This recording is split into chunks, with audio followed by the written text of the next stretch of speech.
Bonjour tout le monde, j'espère que vous allez bien. On se retrouve pour une nouvelle vidéo. Comme vous l'aurez vu dans le titre, c'est 3 livres pour découvrir la littérature française. Quand je parle de la littérature française, je parle pas des livres qui se passent en France, mais des auteurs français. Juste parce qu'il y a un livre, il se passe pas en France. Du coup, c'est pour ça. C'est parti!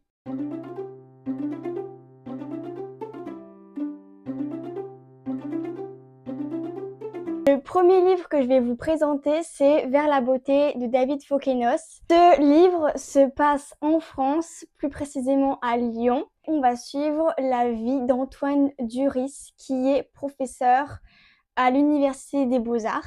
Du jour au lendemain, Antoine décide de tout quitter et de disparaître de son ancienne vie pour devenir gardien du musée d'Orsay.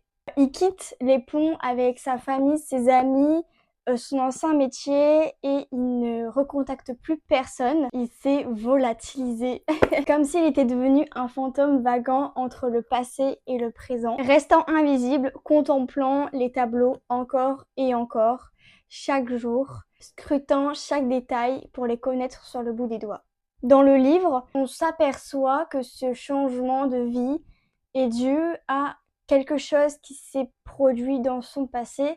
Et voilà l'arrivée d'une nouvelle personne dans l'histoire qui est Mathilde, la DRH du musée, qui, elle aperçoit Antoine vaguer dans le musée comme un fantôme. Elle a décidé de percer la boîte de Pandore que détient ce mystérieux homme dans ce musée qui a un diplôme en tant que beaux-arts, qui ne parle jamais de son passé, qui devient du jour au lendemain gardien de musée.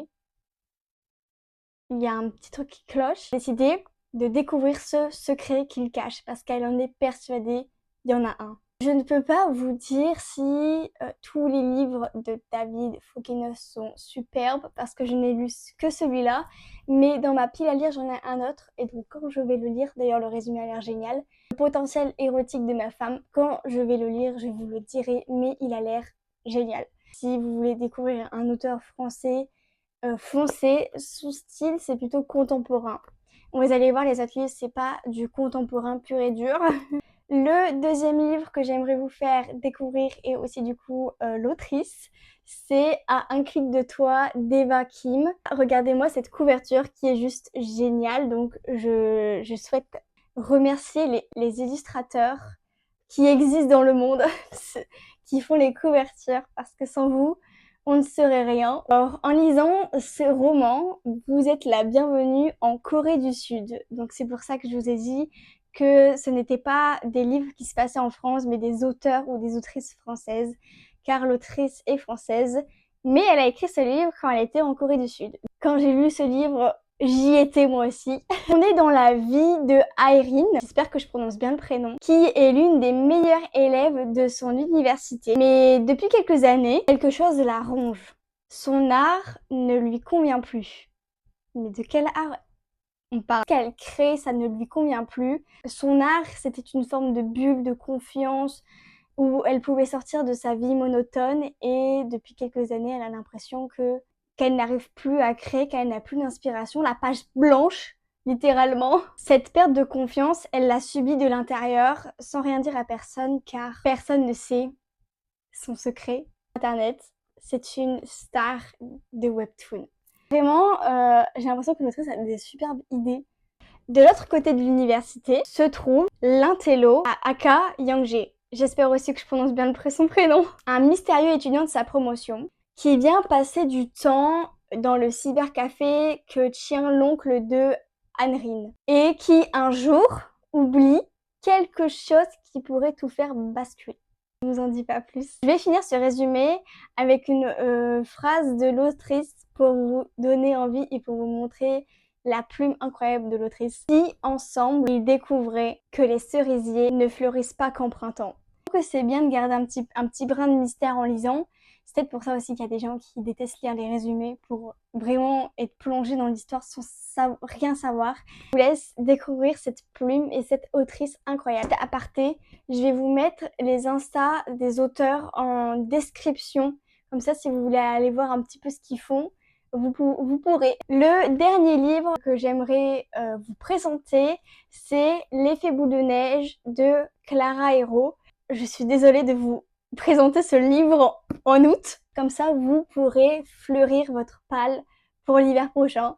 Venez plonger sous Bordeaux enneigé dans la peau de la jeune adulte Iris, qui, depuis sa jeunesse, sa tendre jeunesse, est secrètement éprise de son meilleur ami Charles. Ils sont déjà le pâté arrivé. Nous arrivons pile pour leur retrouvaille à l'aéroport. Charles a fait un stage aux États-Unis et là il revient pour les fêtes de Noël, pour les fêtes de fin d'année tout court. Seul bémol, à l'aéroport, Charles n'est pas seul. En effet, il est accompagné de sa petite amie.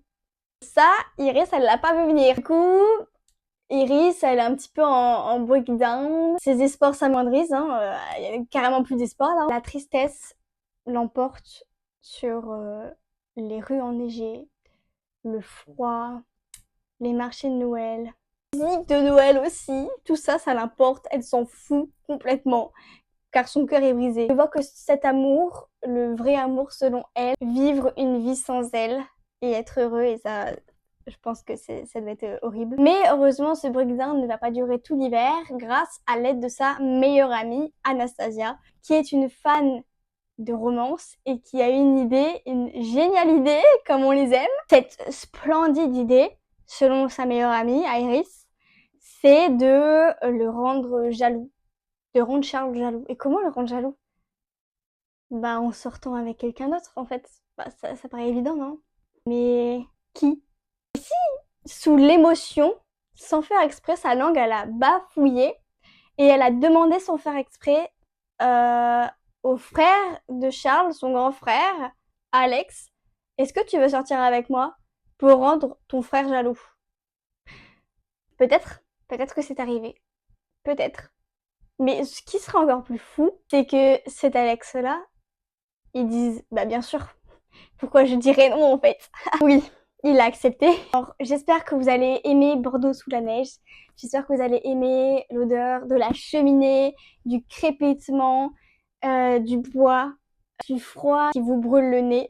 Franchement, ce livre, il se marierait bien avec une production en film. Je sais pas vous. Rien qu'avec le résumé, on s'imagine le film. C'est tellement rocambolesque que c'est sûr que ça peut faire un épisode d'un téléfilm Noël. Mais les livres, c'est beaucoup mieux que les films, je vous l'assure, parce c'est tellement intense, c'est tellement mieux. En plus, la plume de l'autrice est incroyable. Ça ne détrônera jamais un film de Noël, je peux vous l'assurer, avec les sous-titres mal faits ou alors avec les doublages mal faits. D'ailleurs, j'ai remarqué que Noël 2024, j'ai remarqué qu'il y avait beaucoup plus de films de Noël avec des sous-titres et que c'était en anglais. Alors que dans mon enfance, il n'y avait jamais de film en anglais et avec des sous-titres. Et donc j'ai l'impression qu'on s'améliore sur ça et que ça peut permettre peut-être aux enfants de mieux apprendre l'anglais. Je trouve ça bien, c'est évoluant. J'ai un petit peu sorti de l'histoire là. J'aime bien en fait faire des résumés où il y a un petit peu de mystère pour pas trop vous en dire. Si on se doute un peu de ce qui va se passer avec le titre L'effet boule de neige. Cette vidéo est finie. J'espère qu'elle vous aura plu. Et j'espère aussi que ces petits formats vous plaisent. J'aime bien vous faire des petites vidéos où je vous parle de 3 livres. Comme ça, j'ai vraiment le temps de bien expliquer le livre sans vouloir me presser parce que j'ai beaucoup trop de livres à dire. À bientôt pour une nouvelle vidéo. D'ailleurs, je pense que jeudi sortira une vidéo sur le même concept, mais ce sera pas la littérature française, ce sera la littérature anglaise ou américaine. Un des deux, je sais plus trop, je sais pas encore. J'espère que ça vous aura plu.